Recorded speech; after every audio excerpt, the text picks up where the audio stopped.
So welcome everyone. This is a series of BCS Women-led webinars promoting the work of BCS Women Lovelace Colloquium. My name is Safia Barikzai. I am the Colloquium Chair. The BCS Women Lovelace Colloquium was founded by Dr. Hannah D, and it's been going strong for 19 years. Can you believe it? This year we will be celebrating our 19th anniversary, and as such, we are having this webinar series to promote the work of Lovelace Colloquium and also to celebrate BCS Women. This year, BCS Women will be celebrating its 25th anniversary. BCS Women as an organization have been going from strength to strength for 25 years, making a difference to the world of women in tech and promoting opportunities for women in tech. So I'm really pleased to have two wonderful women in tech role models with me, and we're gonna do some introductions and then hopefully you might have questions for them. I certainly have some questions to start with, and we could have this conversation. So please, by all means, use the chat to say hello, to say who you are, what you do in tech. Are you a student? Are you a professional? It would be really nice to hear from you. So I'm going to ask some questions from our panelists, our speakers. First question is to Hannah. When did you, please introduce yourselves, and then also when did you first hear about BCS Women Lovelace Colloquium? Hey, great. Thanks very much for having me here, Safia. It's lovely to be here today. I'll give you a little bit of background about myself and where I work, and then, as you say, yeah, I'll go into how I found out about this wonderful thing that is the BCS Women Lovelace Colloquium. So I'm Hannah Griffin. I work at the UK Research and Innovation, which is often you may come across as being called UKRI. It's an arm's length body of the Government Department for Science, Innovation and Technology.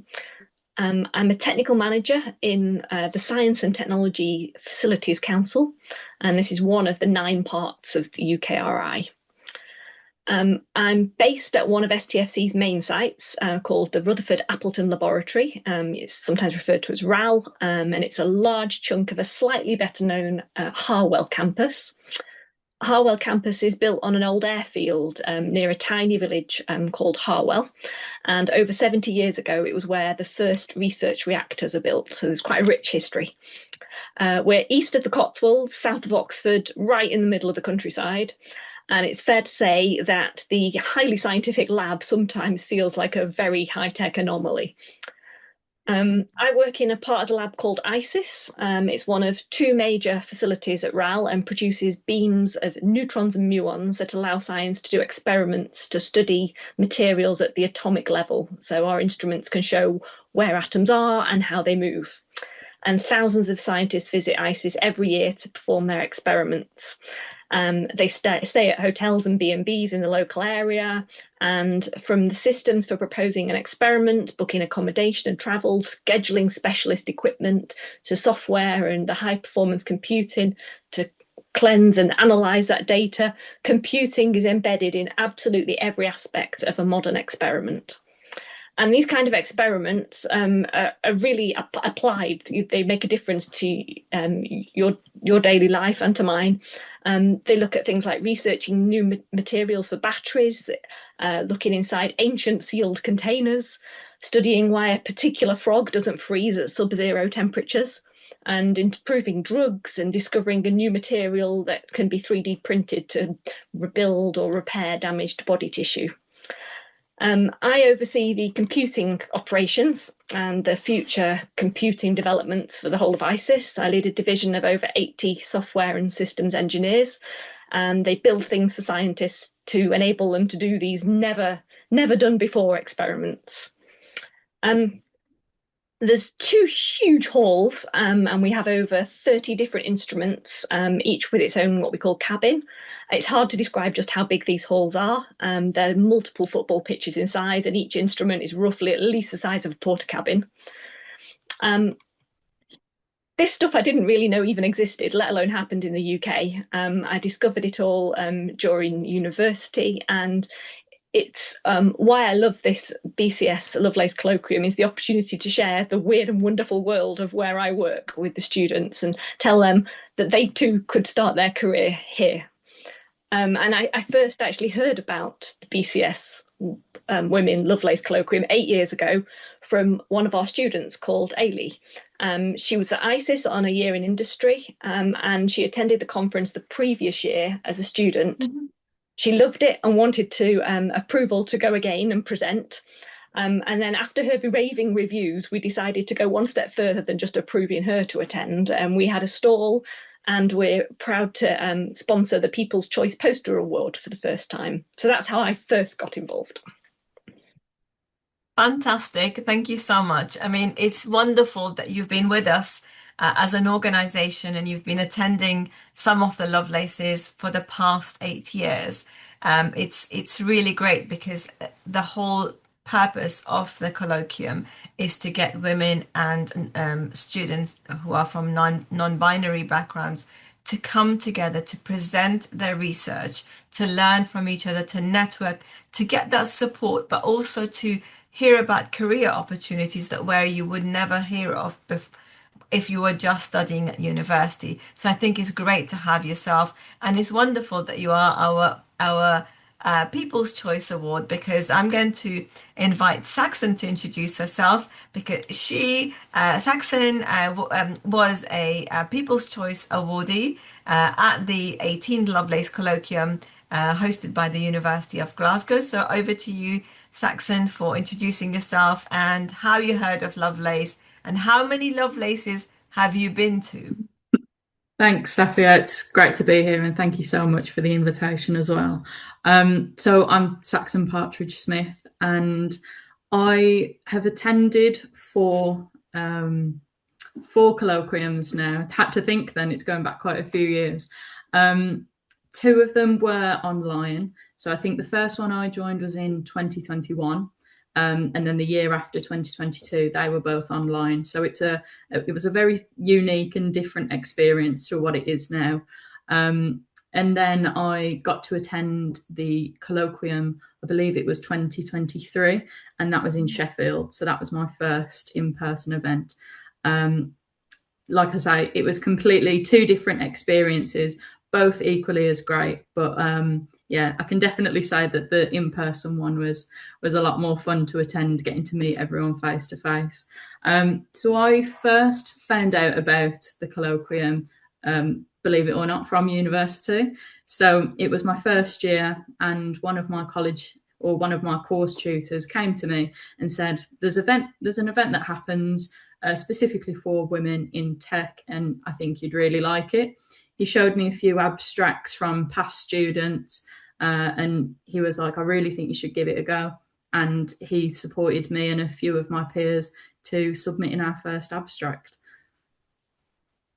Fantastic. Thank you so much, Saxon. And it's wonderful that we have been going strong, and it's all credit to Hannah and all our wonderful supporters, academic and industry supporters, that we were able to pivot at very short notice during lockdown.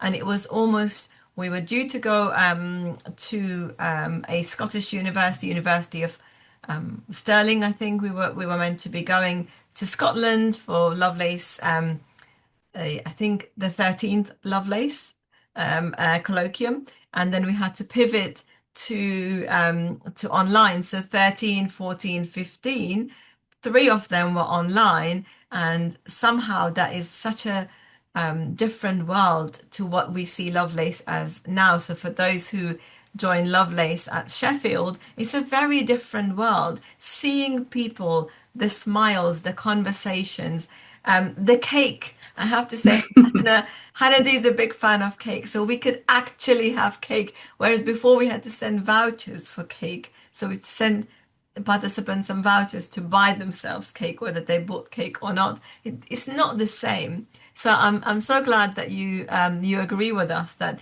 it's much better to be in person. And I'm really pleased that you keep coming back. So did you go to the one at Liverpool as well? I was supposed to go to the one at Liverpool. My abstract was accepted, but there was a bit of a mishap on the way, so I wasn't able to attend that one. Ah. But I did attend the last one in Glasgow. So that one was great. Yeah, and we're so delighted that you did attend, and not only that you did attend, but you were also won the People's Choice Prize, and that is why we thought that it would be really great to have yourself and Hannah, because Hannah and team have been sponsoring the People's Choice Award, and yourself being a recipient. So that's why. So I thought let me just ask some questions, and then we could ask the audience if they have questions as well. So Saxon, you mentioned that the in-person experience was really wonderful, and you came and you've been to four events. Um, what was the process like for you to so you heard about it 4 years ago, and you've been keep coming back to us. What was the process like from submitting your abstract to getting the feedback for the review to producing a poster and attending? For those who want to attend, what top tips would you give them? What was your experience like? For me, it was almost quite a seamless process, which is a little bit cliche. But I found that there was so much information on the actual Lovelace Colloquium website. You can go back, 3, 4, 5. I think you can view all previous years of previous abstracts, which was really helpful, not only to see how people were writing the abstracts, but also see what kind of topics people were looking at, the types of themes, and also to see how the themes had changed across the years as well. So that was a really useful resource for me. I think the feedback from the judges I found as well was really, really useful. Sometimes when you receive feedback, it can be, this was really good, maybe improve something and you'll do a little bit better. But I found that the feedback from the judges during this process was really, really insightful, and it really helped me to improve what I was researching and the way that I researched it as well. So that was a really useful tool for me. And then also the likes of yourself and Hannah D, both are absolutely incredible. Any questions that I had, I think Hannah's answered well over 100 questions of mine that I've had across the years. So she's been absolutely incredible in supporting me if I did have any doubts or anything that did go wrong.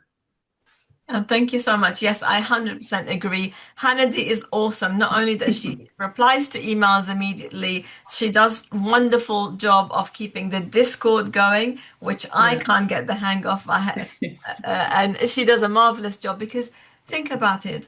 We got nearly at the University of Glasgow, we got over 200 submissions. That's over 200 students asking almost the same question to Hannah. So she's got the patience of a saint, and she responds, and she keeps everyone going, and it's wonderful to see that happen. So we are 2 weeks away from the deadline, the submission deadline. The submission deadline is on the 6th of February, and now the student emails are coming towards Hannah.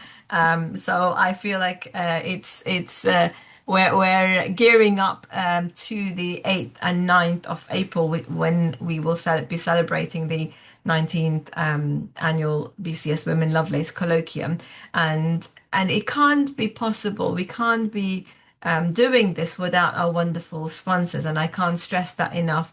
We've been generously sponsored and supported by BCS Women, and it's great to have that support year in, year out. The wonderful team at the BCS, they support us, and also our industry partners. So such as STFC, who have been sponsoring the People's Choice Award for the past 8 years.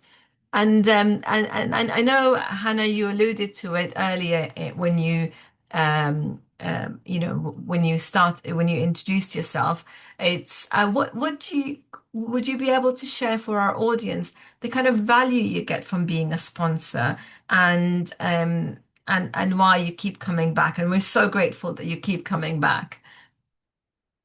Well, personally, the posters are absolutely amazing. I'm always extremely impressed with the posters. They're some of the best posters I think I see at various conferences. The ingenuity and the way that the research is presented is just beautiful and phenomenal. So very well done. And I really look forward to seeing all of the ones this year as well. What I'd really like to also do is, though, tell you about somebody called Sarah. So I first met Sarah at the BCS Lovelace Colloquium. We were both new to it. She was there as a new student poster presenter. I was there as a new sponsor. And Sarah was a career changer. Previously, she'd worked in the heritage sector, and she'd embarked on an OU computing course. And she discovered the conference after chatting with somebody at a knitting event in Bath. So as a result of us meeting at the BCS Lovelace Colloquium that year, she applied for our graduate scheme. And the best bit is, I'm now delighted to say that she is now very much an experienced engineer in our division. She leads a team of 15 software engineers and is responsible for the smooth running of critical international collaboration used by ISIS and several other big science facilities around the world. And I'm absolutely thrilled that she still continues to be an advocate for this conference as well.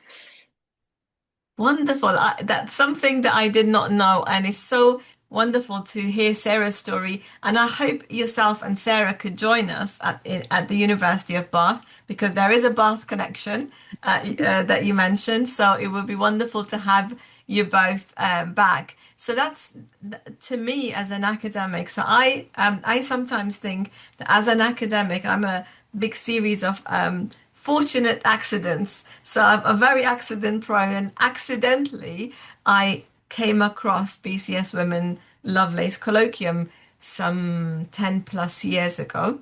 And Hannah D was our external examiner at London South Bank University. And it was through Hannah that I discovered Lovelace Colloquium. And what a wonderful accident that was. That was like completely discovering it by chance, that I've met so many wonderful academics that I call friends now, and I've been strongly connected to BCS Women as a result of that, and also making those industry connections, those partners. So I think for me, it's the same as yourself, Hannah, is making those connections and then seeing those connections flourish, and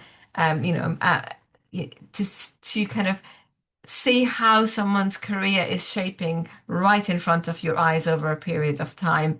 So it's really wonderful. Thank you so much for sharing that wonderful story, and I hope we could meet Sarah in person. So what was one of yes, and you mentioned your most surprising thing about the event, and why you keep coming back. So that's wonderful. What about yourself, Saxon? Is there a story that you remember about Lovelace? I know the first Lovelace was online, which is very different. But is there something you'd like to share as well? Something that springs to mind is the colloquium that happened in 2023. So this was at Sheffield. And I had recently come out of a job that was a little bit toxic, for a lack of a better word. I'd experienced a little bit of misogyny, and it was the first time that I'd ever sort of been in industry and experienced something like that before. So it was quite a lot to process, in a sense. And I remember attending this event freshly out of that experience, and there was a talk by Gillian Arnold, and she spoke about how she's navigated similar challenges, how sort of the ways that she combats that and rises above it. And there were a few people in the audience who shared those experiences as well. And I remember kind of sitting there thinking, this is exactly what I have just gone through. And I didn't realise that other people were going through it as well. So it was quite an impactful moment for me, because I felt really uplifted by the stories that were being shared in the room. And I really came away from that talk from Gillian and felt that I didn't have to feel disheartened, and that I could continue in this industry and continue on stronger. So that's probably one of my key take-home memories from the colloquium. Oh, yes. Thank you so much for sharing. And indeed, that was a very powerful keynote, because it resonated with so many people in the audience, myself included, because often in computing, whether it's academia, whether we're academics, whether we're students or working in industry, that we feel that it must be happening just to us. And it's quite isolating, right?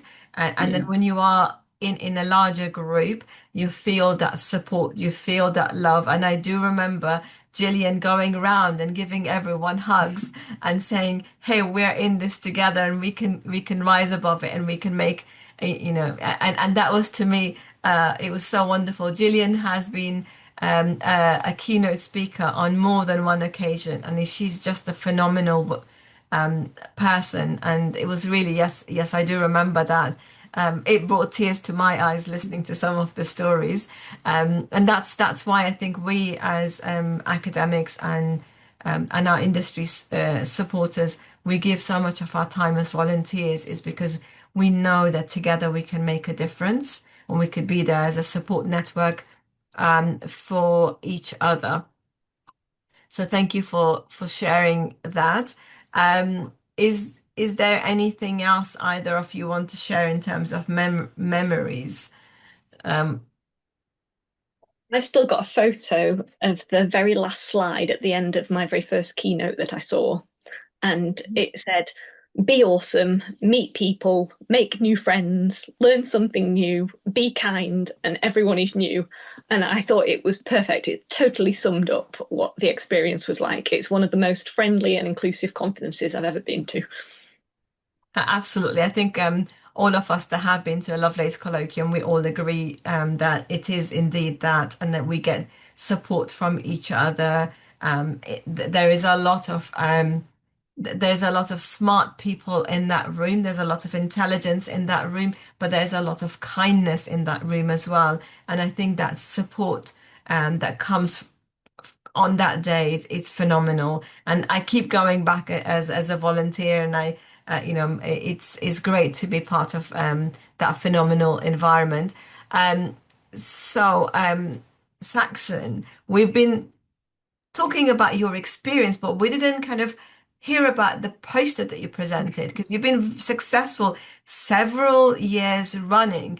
Last year at Glasgow, we had 225 submissions, and we could only accommodate like 170 posters. So the fact that you got your abstract got accepted means that it was a phenomenal topic.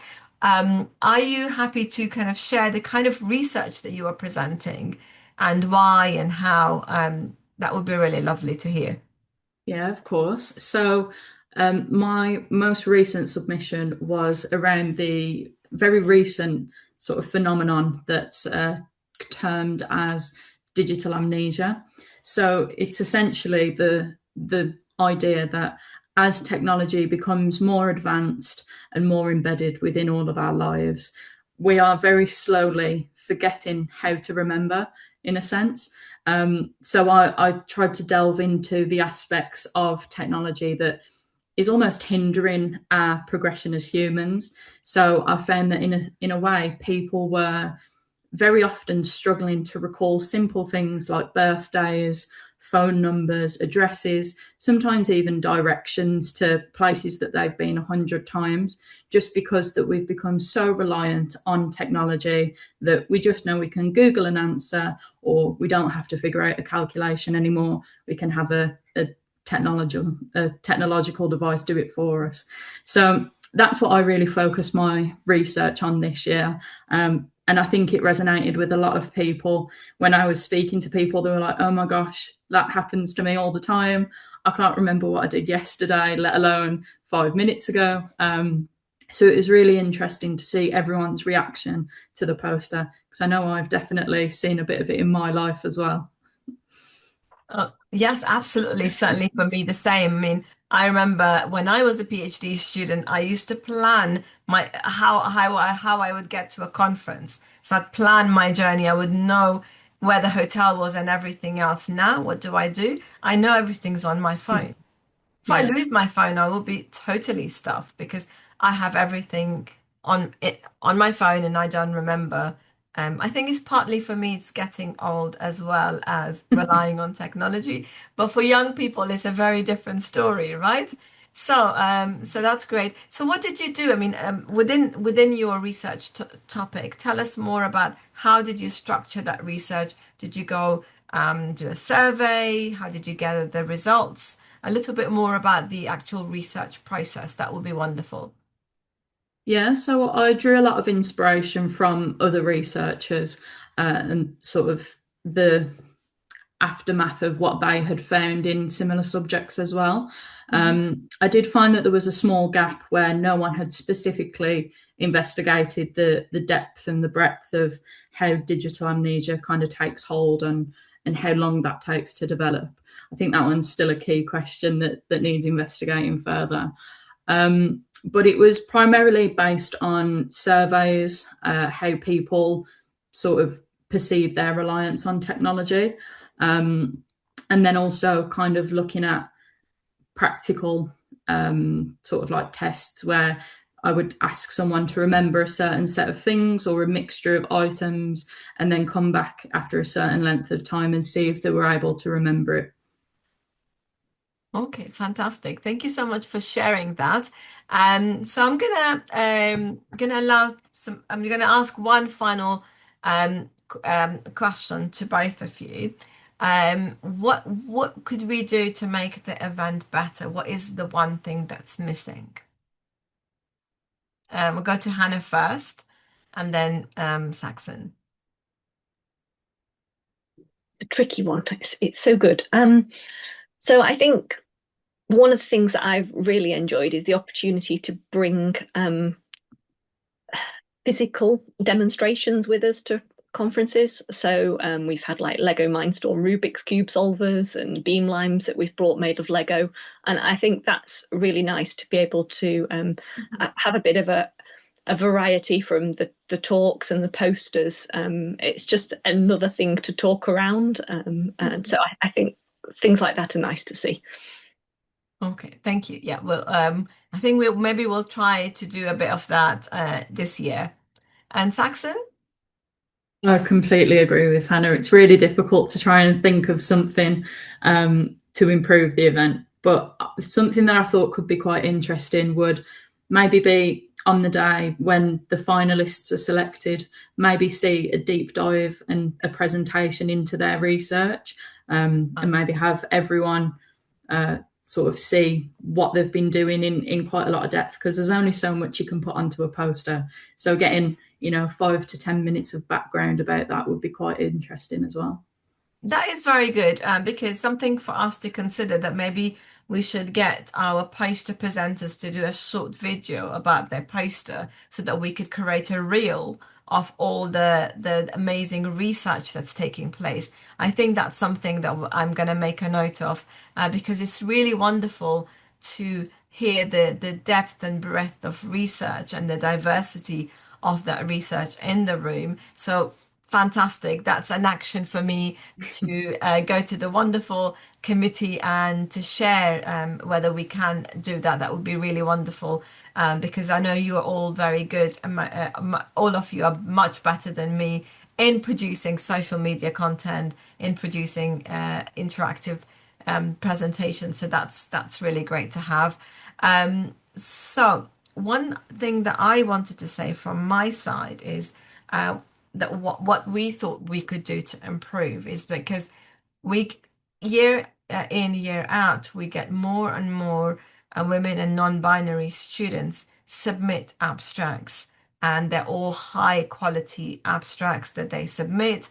And we have our reviewers each year come back and say, what wonderful abstracts. But then there isn't a single university that we know of that can hold that many poster presenters in one flat space, right? So wherever we go, that is our biggest problem, is that each university that we go to, in Bath included, we run out of space, we run out of capacity. So what we have done is this year, as something that we wanted to improve, is that we are now making the colloquium a 2-day event. So we start on midday on the Wednesday, 8th of April, and then we continue the next day on the 9th. So everyone will be there for a big social, because we also found the one thing that we really wanted to improve, and Saxon said, to have a spotlight on the presenters and also on the winners. So we're going to have the socials where everyone can be in the room. And I think that's really important, is that big group celebration of all that talent that is in the room. So we're going to do that, and we're going to be a 2-day event so that we could have as many poster presenters as we could possibly have. So my challenge to everyone out there is 2 weeks remaining. Could we make Bath our biggest and best Lovelace Colloquium? So I need all of you to come together to promote the Lovelace Colloquium to everyone that you know, the students that you know, to the sponsors that could come and sponsor us, because as Hannah would say, cake costs money, and we need more sponsors to pay for cake. Not that she ever eats cake, but that is our thing. We want a big celebration to celebrate BCS Women, because it is the 25 years of BCS Women, and it's to celebrate that, and also to celebrate all the wonderful, talented student participants that we will be having at the University of Bath. Please, if you are a student on this call, submit your abstract. 6th of February is the deadline. I'm going to see if there are any questions in the chat. Yes. Oh, thank you so much. Someone asked a question if I could share the Discord link. We've shared you the BCSWomen Lovelace Colloquium link, and I'm also going to drop my email address in the chat, and you could get in touch with me. And we do have a LinkedIn Linktree social media link, which I can never find where it is. So I should have been a bit more organized. Thank you, Tristy. I think it's Tristy that shared the website. Thank you, Tristy, for sharing that. And that I will email it to you. If you email me, goodness, I could share that link with yourself. And thank you everyone for introducing themselves. Are there any questions from the audience? If you do, you could put your hand up or unmute yourself. By all means, ask a question. We've got a bit of time for questions.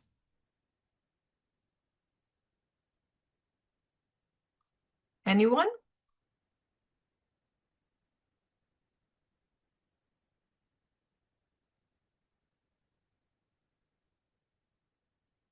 Yes, thank you so much. I got the Linktree link as well. Thank you. That is fabulous.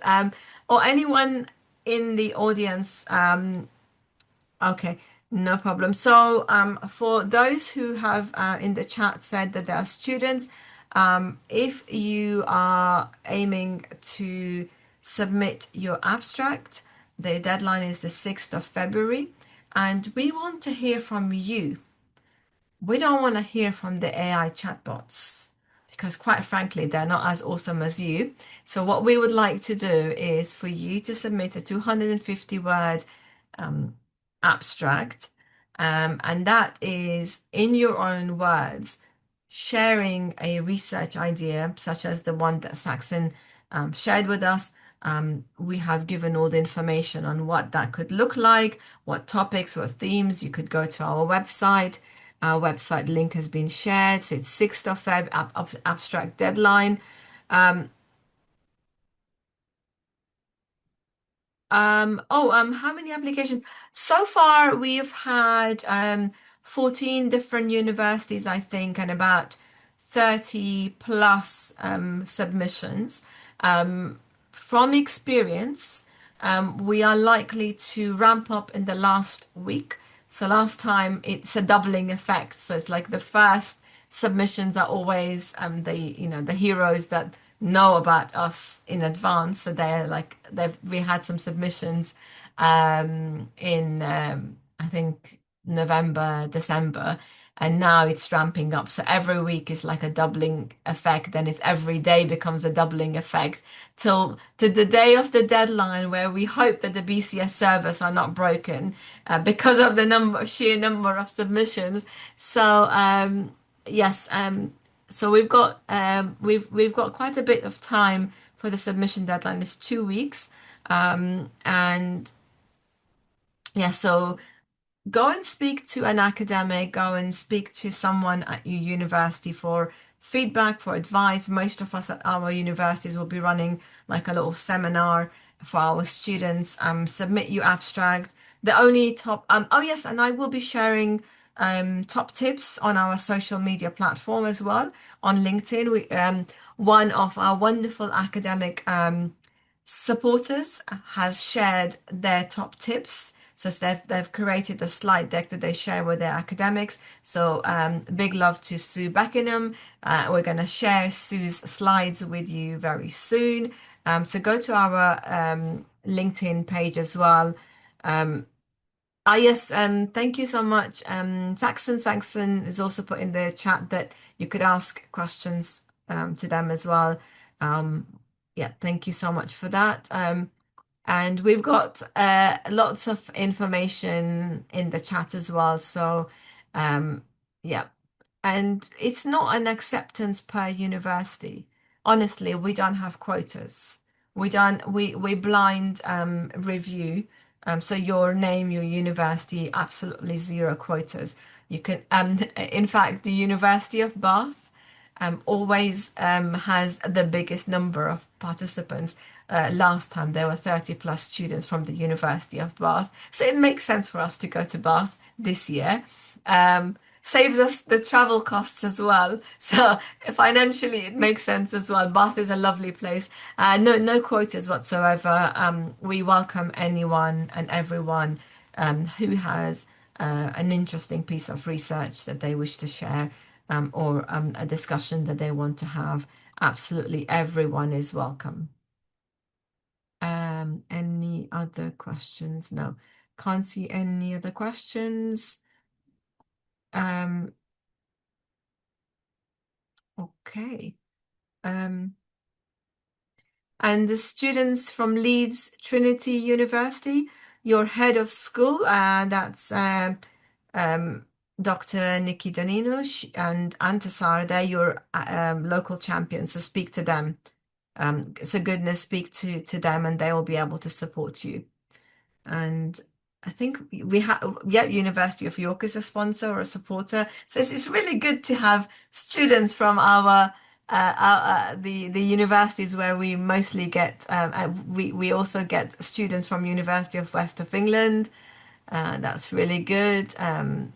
Yeah, fantastic. Guess I'm gonna see if there's any more questions. Otherwise, I might hand over to Hannah and Saxon for your final closing remarks, if I may. Any advice, top tips, anything you wish to say? Thank you very much for inviting me to be able to come and share some of my experiences. I look forward to hopefully making many more experiences to come. Look forward to meeting some of you hopefully in April. Yeah, thank you. Thank you, Hannah. And Saxon? I think for me, if anyone's sat on an idea wondering, I'm not sure if it's good enough to submit, my advice would be just absolutely submit it anyway. For the past 4 or 5 years, attending the Lovelace Colloquium has been some of the highlights of my academic journey. So I would absolutely recommend it to anyone who's sat on the fence or maybe has a little bit of self-doubt. So that would be mine. Yeah, fantastic advice, and exactly what we want you to do is everyone who's thinking of submitting, please do so. You are not going to regret it, and there's support available to you on the day, before the day. It's fully funded, so we will pay for your travel, pay for your accommodation. You're going to feel safe being and be in a supportive environment. So I hope that for those of you who are on the call, that that we receive some of your abstracts from yourselves. And thank you so much, Hannah, for joining us, for giving your evening to share your experiences, sharing the stories, and for being our wonderful sponsor, and for keep coming back to sponsor, and for Saxon for sharing your story of the many Lovelaces you've attended, and to be our finalist in and winner in the People's Choice Awards. So thank you so much for coming and sharing your story, and for everyone else for being a wonderful supporters and coming to the webinar. And it's great to have you all here, and for our wonderful BCS Women Chair, who has been absolutely wonderful in supporting me on the chat. Thank you so much, Tristy. She could keep her name anonymous, but I know who she is there. I mean, well, thank you so much, Tristy, for your amazing support. I absolutely love being part of BCS Women. I can't stress that enough. That I've been a volunteer with BCS for 19 years.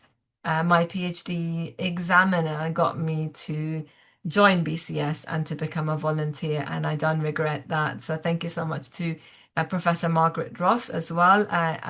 Lovelace is incredible. Yes, it certainly blows my mind every year as well, and so is BCS Women, and to have the wonderful support of BCS. So just a big thank you to everyone, and I hope I could see you all at the University of Bath on the 8th and 9th of April. And Saxon, I'm not sure if you're studying at the moment or what your plans are, but you're always welcome to come to Lovelace, because the Lovelace family, once you're a Lovelace, you're always forever Lovelace.